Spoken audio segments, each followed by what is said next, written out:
Ketemu lagi sama saya, si Mr. Boys.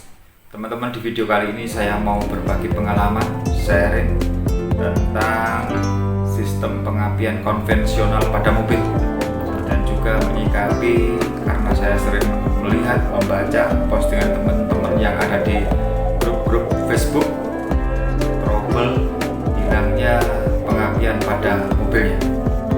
Bukan maksud saya untuk menggurui atau minteri teman-teman ya, kita belajar bareng-bareng. Itu makanya jika teman-teman lebih tahu, lebih punya pengalaman, silahkan komen di kolom komentar. Ya paling tidak teman-teman yang mungkin masih awam wajib tahu supaya tidak terjadi kepanikan ketika terjadi trouble di perjalanan. Oke, simak saja videonya sampai selesai. Insureka, asuransi terpercaya untuk mobil Anda. Proses pendaftaran cepat hanya 3 menit. Bekerja sama dengan lebih dari 800 bengkel terpercaya di seluruh Indonesia. Pelayanan 24 jam 7 hari seminggu.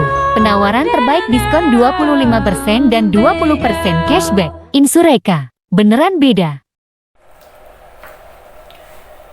Oke, langsung saja teman-teman ya. Ini yang dinamakan sistem pengapian konvensional. Kenapa kok dikatakan sistem pengapian konvensional, teman-teman?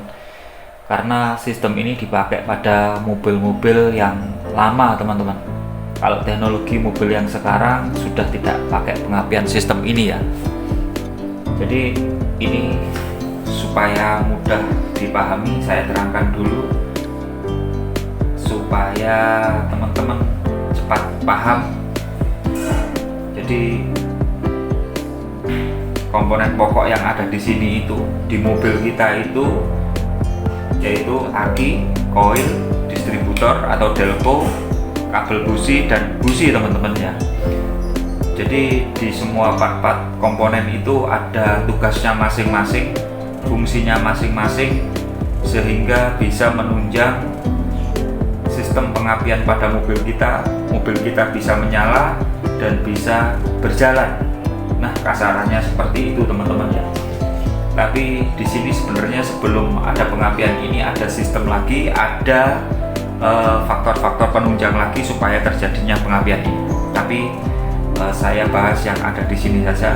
Kita belajar bareng-bareng supaya teman-teman ketika berada di perjalanan, mobilnya yang masih memakai sistem pengapian ini, teman-teman itu tidak panik dan paham. Begitu.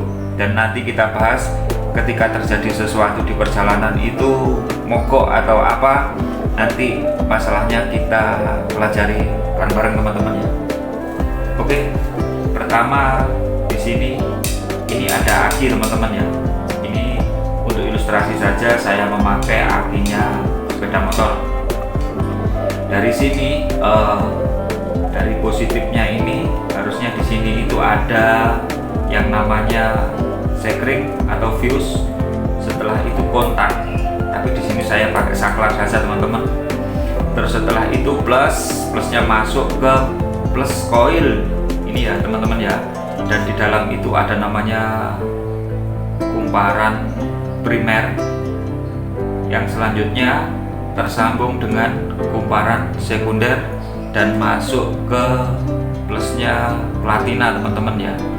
Dan di platina itu nanti terjadi sambung putus dan ada kondensor juga, sehingga ketika platina itu terputus, di koil ini terjadi induksi dan akhirnya mengalirkan arus bertegangan tinggi 5.000 hingga 30.000 atau yang pakai racing itu bisa puluhan ribu volt, teman-teman ya. Itu masuk ke kap distributor atau orang-orang bilang itu tutup delco. Dan di sini di dalamnya ini ada bagian part tertentu, nanti juga kita bahas, yaitu rotor. Dan rotor itu fungsinya untuk membagikan arus bertegangan tinggi sesuai dengan topnya masing-masing ke kabel-kabel ini, teman-teman ya. Kalau pistonnya ada 4 berarti kabelnya ada 4 mengalir ke sini dan dialirkan ke busi itu di tiap-tiap topnya masing-masing, ada timenya sendiri-sendiri teman-teman ya. Dan di sini ada terjadi pengapian, terjadi ledakan di ruang bakar, dan akhirnya ada tenaga dan mobil kita bisa berjalan.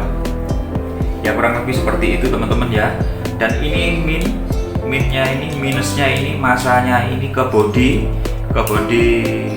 distributor maupun ke ini bodinya busi atau bodi mesin mobil kita teman-teman ya. Oke, kita coba. Ketika ini on, kita coba ini, kita putar teman-teman ya. Nah ini di ujung-ujungnya busi ini ada percikan api, loncatan api, bunga api, dan di saat itulah terjadi pembakaran pada mobil kita teman-teman. Terjadi pembakaran pada ruang bakar mobil kita. Nah disitulah teman-teman ya. Sederhananya seperti itu. Nanti kita bahas masing-masing tiap ini tugasnya ini teman-teman ya. Fungsi dari koil, di dalamnya ini apa, ada vakumnya, ini fungsinya apa, nanti kita bahas setelah ini. Ya oke teman-teman, seperti itu tadi pemaparan saya di part yang pertama tentang sistem pengapian konvensional pada mobil. Ya mohon maaf sekali video ini harus bersambung ke part yang kedua teman-teman ya, karena harus saya bahas secara detail supaya teman-teman lebih memahaminya lagi, yaitu tentang permasalahan yang sering terjadi pada part-part sistem pengapian konvensional teman-teman ya. Itu makanya teman-teman jangan lupa klik subscribe, like, dan jika teman-teman ada pertanyaan silahkan komen, bunyikan loncengnya supaya teman-teman tidak ketinggalan lanjutan dari video ini. Oke, begitu saja, langsung kita ke video berikutnya. Terima kasih sudah menonton video ini sampai habis. Kita ketemu lagi di video Mr. Boys berikutnya. Terima kasih dan matur nuwun.